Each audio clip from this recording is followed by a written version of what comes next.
Fala, pessoal! O Internacional perdeu por 4-2 do Corinthians no final de semana. Tomou 3 gols do Yuri Alberto.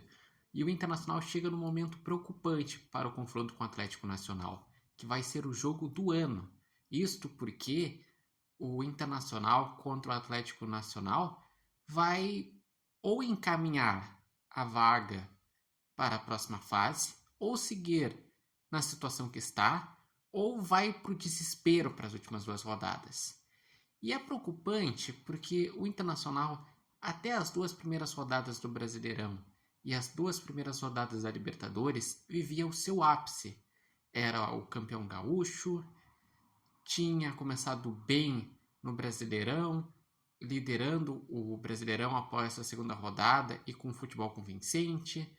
Começou também liderando o grupo da Libertadores com um futebol convincente, mas desde então veio uma sequência de 7 jogos em que o Inter venceu 2, empatou 3 e perdeu 2. Em que o Inter, que era um time que não tomava gols, começou a tomar gols, como por exemplo tomou 3 do Nacional, tomou agora 4 do Corinthians. Todo jogo pelo menos um gol toma, várias vezes saiu atrás do placar, então é preocupante. Eu não digo que chega a ser uma crise, porque não dá para estabelecer como crise um time que perdeu 2 vezes no ano, mas dá para dizer sim que é um momento de oscilação, é um momento de queda de rendimento e é um momento que o Internacional tem que se fechar como grupo, encontrar soluções e dar a resposta, que só os resultados que vai trazer a confiança e vai retomar o bom futebol. O Internacional nesse jogo contra o Corinthians só jogou bem durante 20 minutos, que foi o tempo que o Internacional entrou no jogo após a mexida tática do Roger, que tinha começado com o Fernando como uma espécie de terceiro zagueiro e adiantou o Fernando e com isso ajudou na construção, e o Inter começou a fazer combinações de jogadas e com isso nasce o gol do Brahim Aguirre numa bela jogada do Wesley no X1 e ele cruza, a bola sobra para o Brahim Aguirre e ele finaliza, e um gol muito bem trabalhado do Thiago Maia, que foi um passe entre linhas do Fernando, o Alan Patrick cruzando para trás e chegando o Thiago Maia para fazer o gol. No entanto, voltou a segunda etapa e o Internacional voltou com uma postura novamente defensiva. Teve a preocupação de sair o Alan Patrick, que teve que sair porque tinha sentido um estiramento, e daí com isso é dúvida para o jogo contra o Atlético Nacional, mas já veio hoje as notícias que ele treinou, então ele deve sim estar no jogo contra o Atlético Nacional, mas vai tentar se desgastar o mínimo possível até lá para, na Libertadores, nesse jogo do ano, ajudar a equipe. E também na segunda etapa tinha saído o próprio Thiago Maia, o Inter perdeu em criação e teve um expulso logo cedo na segunda etapa, que foi o Bruno Henrique. Vamos também entrar na questão que a arbitragem não foi legal.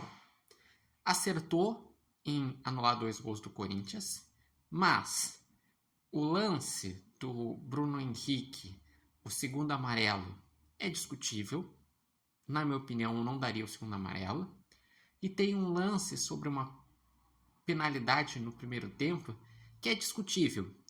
Daí esse eu tenho minhas dúvidas se era para marcar ou não. Mas não é pela arbitragem que o Inter perdeu. A arbitragem condicionou a situação de o Inter jogar muito mal no segundo tempo. Porque com uma expulsão, o Inter que já não vem num bom momento, e com o Corinthians explorando as deficiências do Inter na bola parada defensiva, indo nas costas dos laterais, o Inter sofreu e sofreu muito.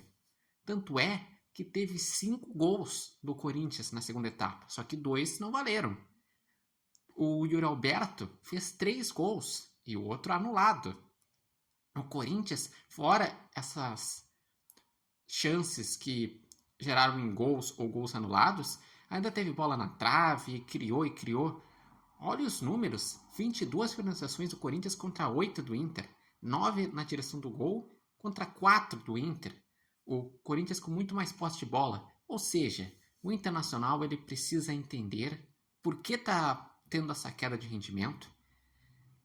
Claro que tem a ver com desgaste, mas quais alternativas que pode conseguir fazer para o time pelo menos ser mais competitivo, conseguir dar a resposta, os resultados? É isso que o Internacional precisa.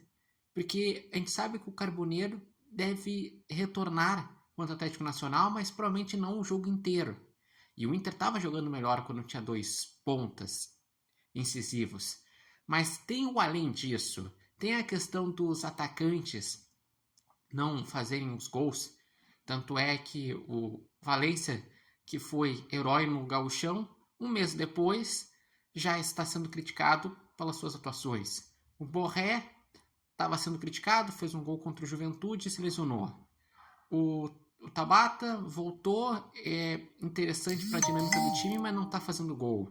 O Wesley é fundamental na dinâmica do time, mas não está fazendo gol.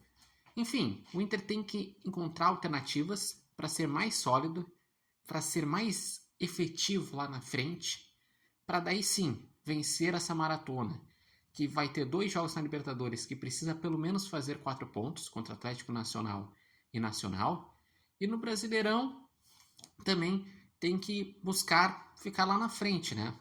Porque com essa derrota está em 9º lugar, mas com jogos da noite de segunda-feira pode ir até para 11º. Vai ter um jogo na próxima rodada contra o Botafogo que vai ser difícil. Não tanto pelo Botafogo em si, mas pelo fato de o Inter vai ter tido uma viagem para a Colômbia e depois ter uma viagem para o Uruguai. Então, essas são as questões. O Internacional precisa se reencontrar e precisa reencontrar a vitória, as boas atuações, para superar os desafios até o Super Mundial, conseguir se classificar na Libertadores, conseguir se classificar na Copa do Brasil, que venceu só por 1-0 do Maracanã, e conseguir estar na primeira parte da tabela do Brasileirão. Mas vocês, o que acharam dessa partida? Por que vocês veem que o Inter atuou tão mal? E por que o Inter vem atuando tão mal? E a arbitragem, o que acharam? Deixem nos comentários. Lembrando que esse vídeo tem oferecimento de Barbearia Independência. Vocês podem acompanhar o Repórter Matheus Wolff no TikTok, no Instagram e no canal do YouTube Repórter Matheus Wolff. Mas eu friso aqui, a arbitragem, na minha opinião, teve erros? Teve. Mas o principal ponto de preocupação é a queda de rendimento do Inter.